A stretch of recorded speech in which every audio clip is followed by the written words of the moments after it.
नमस्कार, देवभूमि समाचार में आप सभी का स्वागत है। मैं आपके साथ दिव्या पांडे। बुलेटिन की शुरुआत करेंगे कोटद्वार से। बड़ी खबर सामने आ रही है। अंकिता भंडारी हत्याकांड में सजा का ऐलान। तीनों आरोपियों को उम्र कैद की सुनाई गई सजा। दोषी पुलकित, अंकित और सौरभ को उम्र कैद की सजा। तो वहीं आपको बता दें, देवभूमि की बेटी को आज मिल गया है इंसाफ। वो बता दें, उत्तराखंड के कोटद्वार में बहुत चर्चित अंकिता भंडारी हत्याकांड मामले में आज कोर्ट का फैसला आ गया है।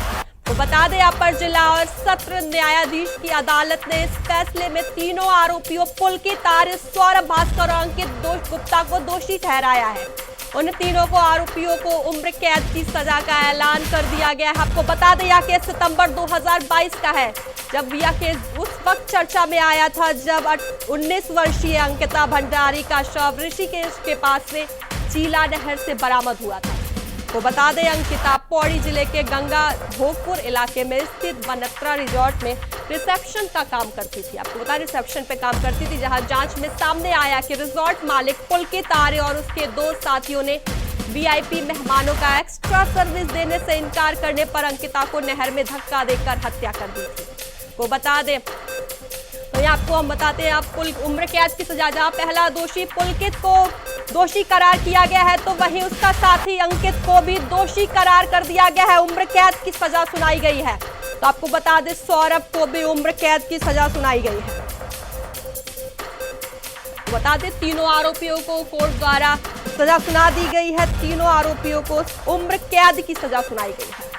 आपको बता दें, देवभूमि की बेटी को आज इंसाफ मिल गया है। 3 साल बाद आज देवभूमि की बेटी को इंसाफ मिला है, जहां अंकिता भंडारी हत्याकांड मामले में कोर्ट का यह बड़ा फैसला सामने आया है।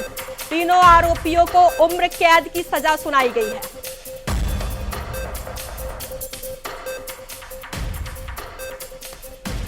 तो वही हमारे साथ पूर्व मुख्यमंत्री हरीश रावत जी जुड़ गए। सर, आपका इंडिया वॉइस में बेहद स्वागत है। जी बताएं। जी नमस्कार। जी रावत जी, बिल्कुल, अंकिता भंडारी मामले में फैसला आ गया है। उम्र कैद की सजा सुनाई गई है तीनों आरोपियों को। आपसे पहला प्रतिक्रिया लेंगे। हाँ, पापियों को हम तो उम्मीद कर रहे थे कि फांसी की सजा होगी, लेकिन माननीय न्यायालय ने जो है उनको आजीवन कारावास और कोई दंड दिया है और हम उम्मीद करते हैं ईश्वरीय न्याय इससे बड़ा है और जो वीआईपी है इस कांड में लिप्त, उस वीआईपी को भी ईश्वर दंडित करेगा। जी बिल्कुल रावत जी, 3 साल बाद न्याय मिला है आरोपियों को। अंकिता को न्याय मिला है। 3 साल बाद आरोपियों को उम्र कैद की सजा सुनाई गई है।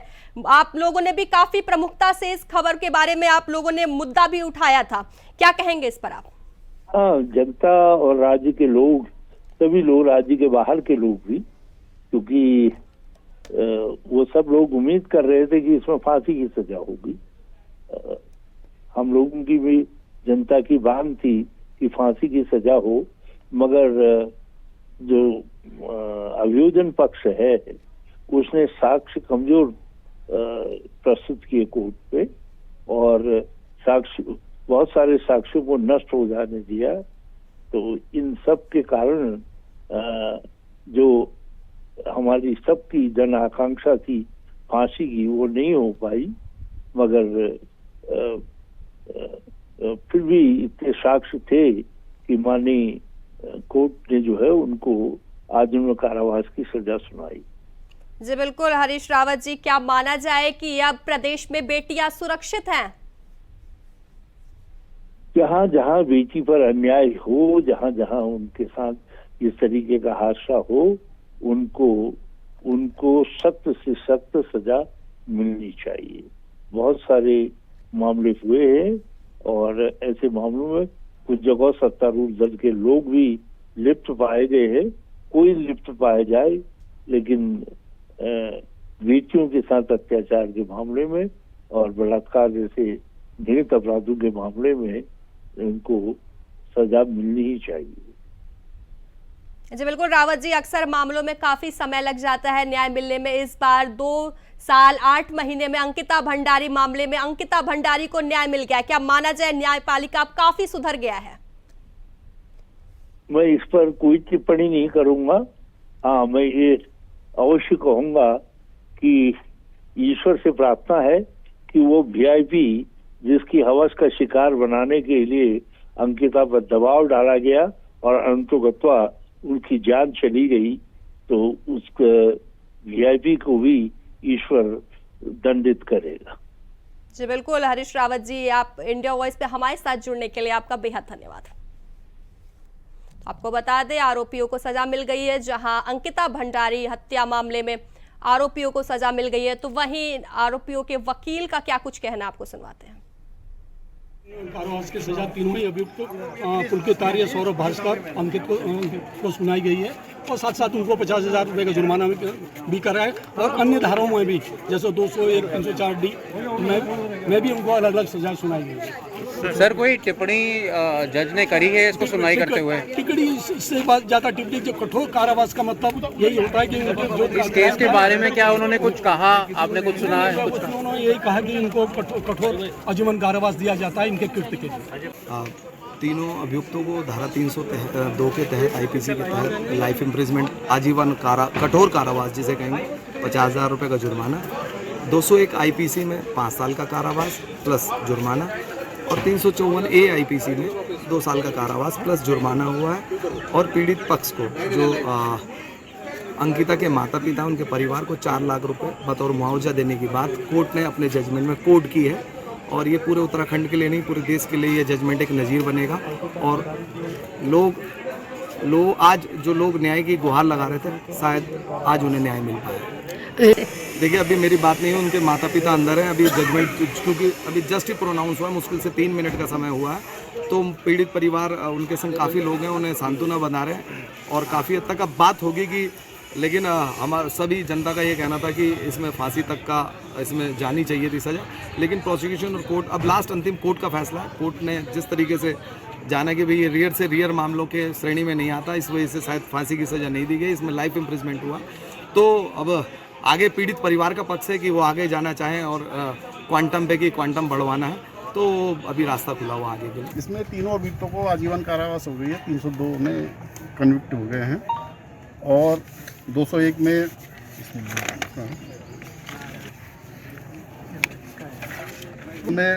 आजीवन कारावास और 50,000 रुपये जुर्माना न देने की, उसमें 1 वर्ष का अतिरिक्त साधारण कारावास और आजीवन कारावास, कठोर कारावास होगा। 201 में 5 वर्ष का सजा और 10,000 रुपये का जुर्माना न देने के उसमें 2 माह का अतिरिक्त कारावास।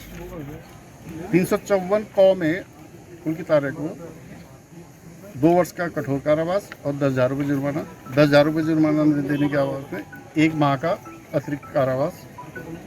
अभियुक्त पुलकित आर्य पे अनैतिक देह व्यापार अधिनियम की धारा 5(1) घ में 5 वर्ष का कठोर कारावास और 2,000 रुपये का जुर्माना न देने की उसमें 2 माह का अतिरिक्त कारावास। सौरभ भास्कर को 302 में आजीवन कारावास कठोर, सौरभ भास्कर और अंकित और पुलकित गुप्ता को 302, 201 और अनैतिक देह व्यापार अधिनियम में सजा सुनाई गई है। और इसमें 302 में आजीवन कारावास, 50,000 रुपये जुर्माना न देने के उसमें 1 वर्ष का अतिरिक्त साधारण कारावास। और सौरभ भास्कर को 201 में 5 वर्ष का कारावास, 10,000 रुपये जुर्माना न देने के उसमें 2 माह का अतिरिक्त कारावास। सौरभ भास्कर को और अंकित पुलकित गुप्ता को 5(1) घ अनैतिक देह व्यापार अधिनियम में 5 वर्ष का कठोर कारावास और 2,000 रुपये का जुर्माना। और ये जुर्माना न देने के उसमें 2 माह का अतिरिक्त कारावास। इसके अलावा माननीय न्यायालय के द्वारा सुनाई गई है। माननीय न्यायालय ने अभियोजन की अपील पर प्रतिकर के लिए 357 क में 4 लाख रुपए जुर्माना समस्त अभियुक्तों को प्रतिकर के रूप में पीड़िता के माता पिता को देने के लिए आदेश किया। वीआईपी का नाम सामने आया नहीं अभी तक? मैम, ये विवेचना का विषय नहीं है, ये निर्णय का विषय है। निर्णय पे ही बात कर ले। नहीं, अभी पूरा जजमेंट आना बाकी है, क्योंकि पूरा जजमेंट अभी मेरे पास आया नहीं है। इसमें मैं सरकार का नहीं आपको है, इसमें ऑपरेटिव अभियुक्त गण को पोर्शन देना बता रहा हूँ, सुना रहा हूँ। जी, जब हमको पूरा जजमेंट आ जाएगा तो मैं पूरे जजमेंट के आधार पर आप लोगों के साथ नहीं 4 लाख रुपए पूरा डिस्कस कर सकता हूँ। लेकिन इसमें यह है कि हमको महत्वपूर्ण उपलब्धि हासिल हुई है, इनको आजीवन कारावास हुई है, इनको जो इनके द्वारा कृत्य किए गए थे, आपराधिक कृत्य किया गया था, इसमें इनको सजा दी गई है। 4 लाख कम नहीं, हमारी समझ टीम के द्वारा अच्छा कार्य किया गया है नहीं, हमारे महत्वपूर्ण मेरे द्वारा या हमारी टीम के द्वारा जो महत्वपूर्ण माने गए थे। तो खबरों में आगे बढ़ेंगे, जहां यूं तो ऋषिकेश में बिना मानचित्र स्वीकृति कई अवैध निर्माण धड़ल्ले से चल रहे हैं, जिन पर प्राधिकरण की कार्रवाई समय समय पर देखने को भी मिल रही है। तो आपको बता दें, लेकिन कुछ बिल्डरों के हौसले इतने बुलंद हैं कि लोगों के जनजीवन से खिलवाड़ कर रहे हैं। ताजा मामला आपको बता दें टिहरी से है, जहां विस्थापित क्षेत्र में 40,000 वोल्ट की विद्युत लाइन के बगल में हो रही बहुमंजिला इमारत निर्माण कार्य में जहां पिटकुल आपको बता दें पावर ट्रांसमिशन कॉर्पोरेशन लिमिटेड असंवेदनशीलता सामने नजर आ रही है। तो वहीं इस जगह पर फ्लैट बनाने वाले बिल्डर महज मोटी कमाई के चक्कर में इसमें रहने वालों की जिंदगी भी खतरे में डालने के लिए पिंजरा बुनने की तैयारी में जुटे हैं।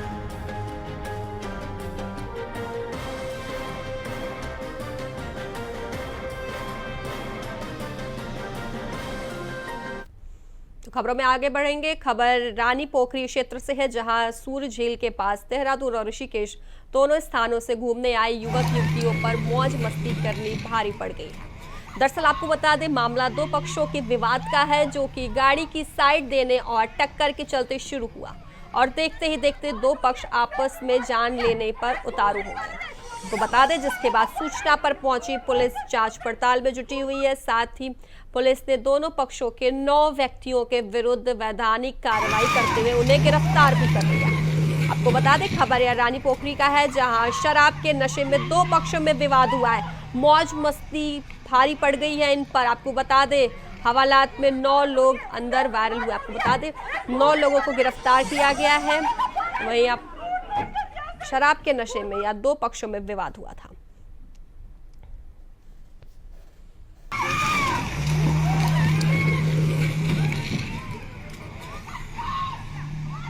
आपको बता दें, युवक युवतियों पर मौज मस्ती करनी भारी पड़ गई है। दरअसल आपको बता दें, आप दो पक्षों के बीच विवाद हुआ है, पूरा मामला है जहां दो पक्षों के बीच विवाद हुआ है, जो कि को बता दें गाड़ी को साइड देने और टक्कर के चलते यह विवाद शुरू हुआ पहले, फिर देखते ही देखते दोनों पक्ष आपस में जान लेने पर उतारू हो गए, जिसके बाद सूचना पर पुलिस पहुंची।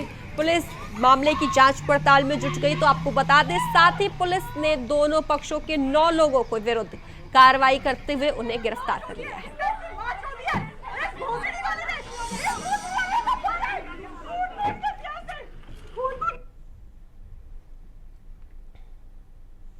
खबरों में आगे बढ़ेंगे, जहां योग गुरु बाबा रामदेव ने ऑपरेशन सिंदूर को लेकर हो रही राजनीति पर सभी को नसीहत देते हुए कहा है कि देश की एकता, अखंडता और संप्रभुता के लिए राष्ट्रीय मुद्दों पर सभी को एक रहना चाहिए। योग गुरु बाबा रामदेव ने कहा कि भारतीय सेना ने आतंकिस्तान बन चुके हैं, पाकिस्तान की कमर तोड़ दी है और उसे करारा जवाब दिया है। जैसे भारत के लोगों को सुकून मिला है, तो वहीं पाकिस्तान ने नापाक हरकतें की हैं। आपको बता दें, उन्होंने हमारी बहन बेटियों का सिंदूर छीना है। ऐसे आतंकियों को सेना ने ऑपरेशन सिंदूर के माध्यम से करारा जवाब दिया है और उन्हें मृत्यु घाट उतारकर स्पष्ट संदेश दिया है। आपको बता दें, योग गुरु बाबा रामदेव ने ऑपरेशन सिंदूर को लेकर हो रही राजनीति पर अपनी नसीहत दी है। भारत की एकता, अखंडता और संप्रभुता के लिए जरूरी है कि राष्ट्रीय सुरक्षा के मुद्दे पर सबको एक रहना चाहिए। जहां तक ऑपरेशन सिंदूर का प्रश्न है, वो प्रधानमंत्री जी और हमारी देश की सेनाएं भी कह चुके हैं कि ये जारी रहेगा, क्योंकि पाकिस्तान कभी भी एक भरोसेमंद देश नहीं रहा है।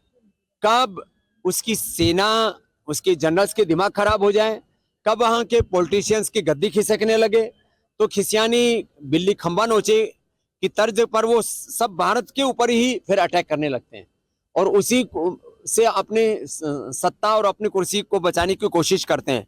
तो भारत को मुझे लगता है ये सिंदूर, ऑपरेशन सिंदूर तो लगातार जारी रखना ही पड़ेगा। तो खबरों में आगे बढ़ेंगे, जहां हरिद्वार के बहादुराबाद क्षेत्र में फिर प्रशासनिक लापरवाही ने आग पकड़ ली। आपको बता दें, दादूपुर गोविंदपुर के घनी आबादी वाले इलाके में देर रात करीब 3 बजे 7 कबाड़ गोदामों में भीषण आग लग गई। देखते ही देखते आग ने विकराल रूप धारण कर लिया, जिससे लाखों का सामान जलकर खाक हो गया है। को बता दें, दमकल विभाग की कई गाड़ियां मौके पर पहुंची, लेकिन घंटों मशक्कत के बाद भी आग पर काबू पाना चुनौती बना रहा। तो वहीं स्थानीय निवासियों में अफरा तफरी मच गई। लोग जान बचाने को लेकर इधर उधर दौड़ते रहे। अब सवाल यह उठता है, आपको बता दें, सवाल अब यह है कि आखिर इन रिहायशी इलाकों के बीच चल रहे कबाड़ खाने किसकी मिलीभगत से संचालित हो रहे हैं। ना इनके पास फायर एनओसी है, ना प्रदूषण विभाग की अनुमति, फिर भी ये खुलेआम धंधा कर रहे हैं। आखिर किसके संरक्षण में यह हो रहा है? आपको बता दें, कबाड़ गोदामों में आग लगी है, जहां लाखों का सामान जल, जो इनका रिश्ते होता है, जो कूड़ा, उसकी आग है। और शॉर्ट सर्किट से बता रहे हैं आग लगी है। और 5-6 गोदाम थे जिसमें आग लगी हुई थी, और हमने इसमें पूर्णतः हमने काबू पा लिया, बुझा दी सारी आग। और जो है अंदर है थोड़ा बहुत है, वो तो अभी जेसीबी भी मैंने इनसे बोला है जेसीबी लाने के लिए, क्योंकि कुछ नीचे कूड़े की जो आग होती है वो नीचे रहती है। तो जब तक वो जेसीबी आएगी नहीं और उसको खरीदेगी नहीं, तब तक वो बुझ नहीं पाएगी। अभी उसको हम बुझा रहे, बाकी हमने सारी तरफ से काबू कर लिया। लेकिन कब आग लगी सर, कब सूचना मिली? ये सूचना हमें तो इन्होंने जो दी है 5:05 में मिली है मुझे सूचना, और 5:08-7-9 पर हम यहाँ पहुंच गए थे। तो उसके बाद जब ज्यादा आग थी, फिर मैंने गाड़ी अपने मायापुर से और आपका सिटगुल से, लक्सर से, भगवानपुर से और ये हमारे मैंगलोर से इतनी गाड़ियां आई हैं, और पूरे आग हमने। तो खबरों में आगे बढ़ेंगे, जहां जूजुत्सु में भारत का नाम रोशन करते हुए हल्द्वानी की नव्या पांडे ने इतिहास रच दिया है। आपको बता दें, जॉर्डन की राजधानी अम्मान में आयोजित 9वीं एशियन जूजुत्सु चैंपियनशिप में नव्या ने 45 किलोग्राम भार वर्ग में शानदार प्रदर्शन करते हुए स्वर्ण पदक अपने नाम किया है। तो वहीं इस ऐतिहासिक जीत से न केवल उत्तराखंड बल्कि पूरे देश में गर्व की लहर दौड़ पड़ी है। वो बता दें, नव्या पांडे जूजुत्सु खिलाड़ी के रूप में एशियन चैंपियनशिप में भारत के लिए गोल्ड जीतने वाली पहली महिला खिलाड़ी भी बनी है। वहीं नव्या की इस उपलब्धि पर उत्तराखंड के सीएम पुष्कर सिंह धामी ने स्वयं उन्हें फोन करके बधाई दी है और उनके उज्जवल भविष्य की कामना की है। मुख्यमंत्री ने नव्या से शीघ्र ही मुलाकात करने की भी बात की है। आपको बता दें, मुख्यमंत्री धामी ने नव्या को बधाई दी है, फोन कर बधाई दी है। साथ ही उन्होंने यह भी कहा है कि वह शीघ्र उनसे मुलाकात करेंगे। तो आपको बता दें, नव्या पांडे ने जूजुत्सु में इतिहास रचा है, जहां एशियन चैंपियनशिप में स्वर्ण पदक जीता है। और मेरी तरफ से आपके सभी कोचेस को भी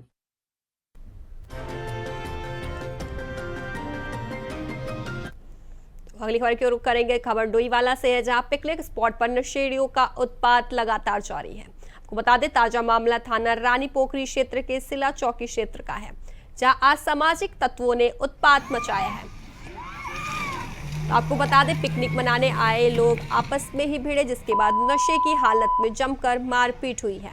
तो वहीं एक युवक को कार से कुचलने का भी प्रयास किया गया है। आपको बता दें, ग्रामीणों का इसमें कहना है कि अगर पुलिस ने नहीं की कार्रवाई तो किसी दिन बड़ी वारदात भी हो सकती है। जहां रानी पोखरी पुलिस ने तत्काल वायरल वीडियो का संज्ञान लेते हुए सभी 9 आरोपियों को गिरफ्तार कर लिया है। 2 वाहनों को सीज भी कर दिया है।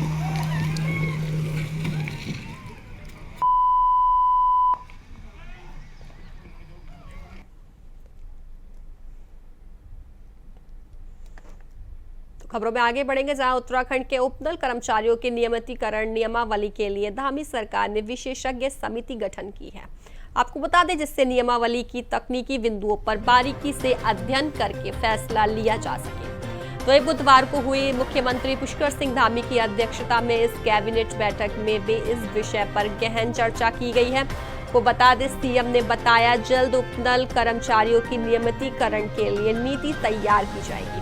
तो वही सरकार ने मुख्य सचिव की अध्यक्षता में विशेषज्ञ समिति गठन की है। यह समिति कर्मचारियों के आंकड़ों और सेवा अवधि सहित विभिन्न बिंदुओं पर अपनी रिपोर्ट देगी। तो वही आपको बता दें, प्रदेश में उपनल कर्मचारी विभिन्न विभागों में सेवाएं दे रहे हैं। हम स्टेप बाय स्टेप हमारे उपमल कर्मियों के नियमितीकरण के लिए आगे नीति लाएंगे, इस पर काम करेंगे। और कल हमने मंत्रिमंडल में सभी लोगों ने एकमत होकर इसको आगे बढ़ाने पर सहमति व्यक्त की है और एक विशेषज्ञ समिति इस पर बनेगी और सभी पहलुओं का अध्ययन करके आगे जो है उसकी प्रक्रिया को आगे बढ़ाएंगे। अगली खबर की रुख करेंगे, जहां राजमाता अहिल्याबाई होलकर की 300वीं जयंती के अवसर पर भारतीय जनता पार्टी युवा मोर्चा जिला ऋषिकेश और से मैराथन दौड़ कार्यक्रम का आयोजन किया गया। आपको बता दें, कार्यक्रम में डोईवाला के विधायक बृजभूषण गौरेला ने शिरकत की, तो वहीं नगर पालिका डोईवाला अध्यक्ष नरेंद्र सिंह नेगी के साथ कार्यक्रम में भारतीय जनता पार्टी के नेताओं और कार्यकर्ताओं के साथ क्षेत्र के लोगों ने भी भाग लिया। तो इस दौड़ में प्रतिभाग करने वाले बच्चों को सम्मानित भी किया गया।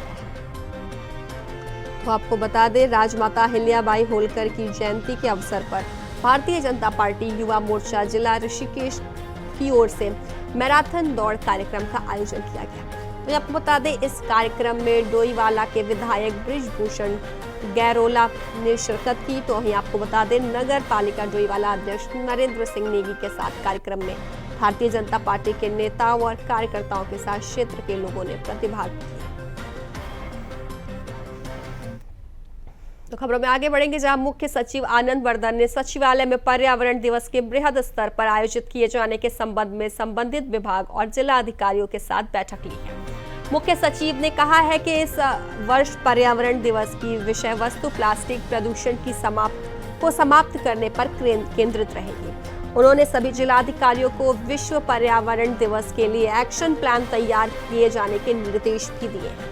आपको बता दें, मुख्य सचिव ने कहा है कि पर्यावरण दिवस की विषय वस्तु के अनुरूप प्रदेश भर में जन जागरूकता अभियान संचालित किए जाएं, प्रत्येक गतिविधि में आमजन की भागीदारी सुनिश्चित की जाए। तो आपको बता दें, उन्होंने साथ ही कहा है कि सभी जिलाधिकारी अपने जनपदों के प्रभावी व्यक्तियों, चिकित्सकों, वकीलों और स्वयं सहायता समूहों आदि को शामिल किया जाए।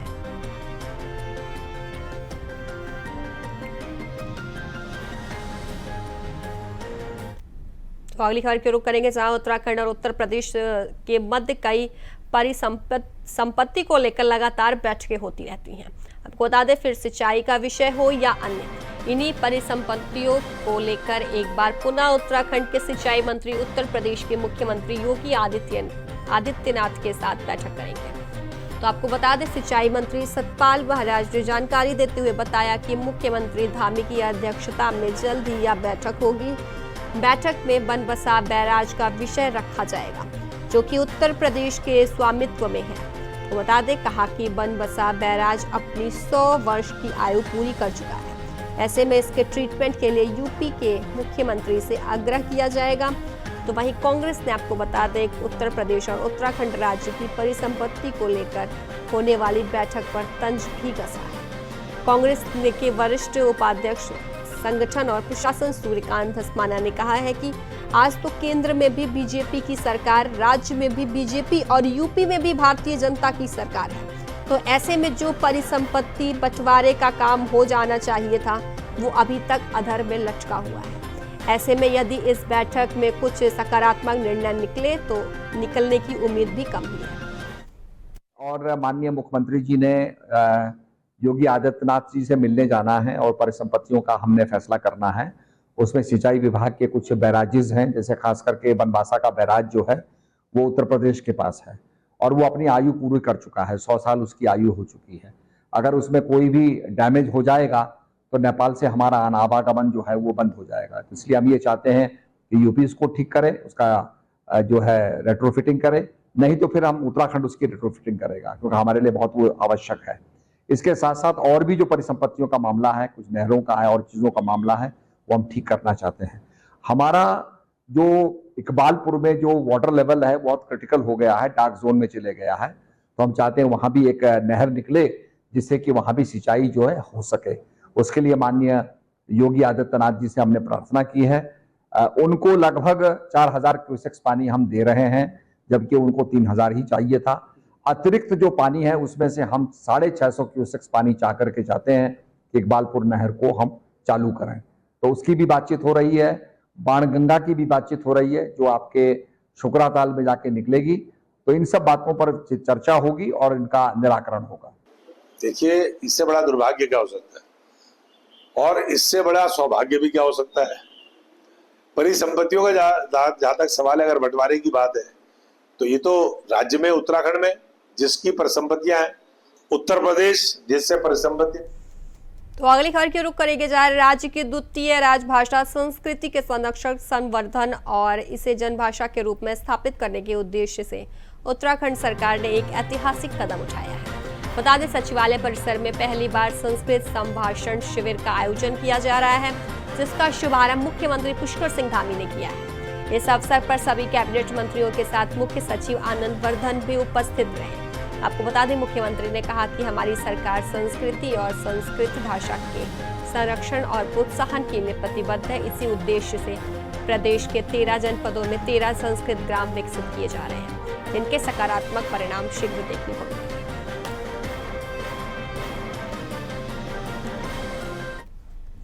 तो फिलहाल देवभूमि समाचार में अभी के लिए बस इतना ही। बने रहिए इंडिया वॉइस के साथ। नमस्कार।